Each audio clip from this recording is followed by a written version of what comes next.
Video mo? Makakasuhan ka? Dad, may isang hindi nga vlogger, regular citizen siya, nag-post lang siya ng video sa Facebook niya na naging viral. Sa isang probinsya na video niya, yung mga bus daw, nagre-racing sila sa isang maliit or masikip na highway. Kaya nung nakita to, naging viral, yung DOTR secretary naman, si Vince Dizon, sinuspende niya ang 15 buses ng bus company na ito for 90 days. Ngayon, nagalit naman ang bus company sa nag-post ng video to. Sinasabi nila na sinisira daw niya ang reputasyon ng kumpanya nila kaya sila nasuspende. Sinasabi rin nila na in-edit lang daw ng nag-post ito ng video, speed up daw niya yung video para magmukhang masama daw ang mga buses nila. Ngayon, Dad, kakasuhan daw nila ang nag-post ng video nito. Sa tingin mo, Dad, tama ba yan? Well, kung titingnan natin kasi, no, kung sinasabi ng bus company na inedit niya yung video parang sa ganun ipakita sa madla na parang nagkakarirahan sila sa kalsada, well, meron silang karapatan o kumbaga kanilang right yun, no, na kasuhan yung gumawa ng video na yon, no, at pwede siyang makasuhan ng cybercrime o whatever, no, malicious mischief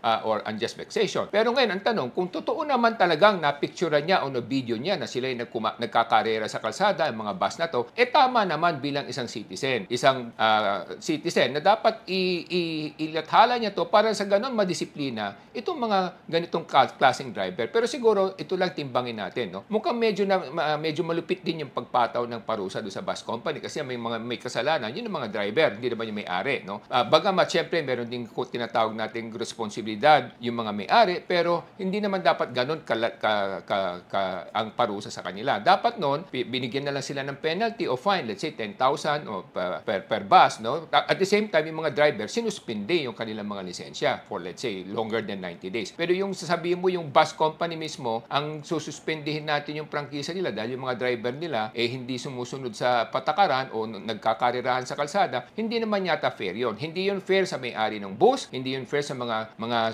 sumasakay, mga commuters na umaasa sa bus company na yun na para mas mapaglingkuran yung kanilang pangangailangan sa transport. At pangatlo, siyempre, hindi rin fair yun sa mga ibang driver na nagmamaneho ng bus na yun o mga ibang empleyado. Kasi siyempre, may ibang empleyado rin yan na minsan nagre-relievo yun sa mga bus company. At the same time, may admin staff din yan na sinasweldohan na nagmamanage ng mga bus na yun. No? Kung sinuspende mo yun, siyempre, may maapektuhan din ng mga empleyado. So, hindi fair yun. Dapat penalize nila yung bus company for lack of management supervision. But at the same time, pinarusahan yung mga driver because sila yung gumawa ng mali. Doon naman sa pangangaso doon sa nagbibideo, kung hindi naman niya inedit yun, dapat naman tulungan, suportahan at protektahan yung nagbideo na to kasi nga hindi naman fair para sa kanya. Para naman tinatanggal mo yung karapatan ng mga pangkaraniwang mamamayan na ilabas nila yung katotohanan na nakikita sa kalsada o nakikita nila sa pamamagitan ng kanilang cellphone. Yan lamang po ang ating may gagabi sa ating mga kababayan. Alalahanin natin, lahat tayo may karapatan maging concerned citizen para mag-video o mag-picture ng mga masasamang bagay na nakikita natin. Pero kung tayo mismo ay gagawa ng edit para magmukhang masama ang isang kumpanya o isang tao, masama yun. At dapat maparusahan ng mga tao na gumagawa ng mga edit o mga fake news o mga fake videos para masaktan ang mga ibang tao. Ako po ay si Solomon Sai, ang inyong kuya ng bayan. Sa ating mga kababayan, kung nakita nyo mali at binili nyo, huwag kayong matakot, huwag maglakas loob kayo kasi nga maraming tutulong at susuporta sa inyo. Ako po si Michael sa inyong Dad ng Bayan.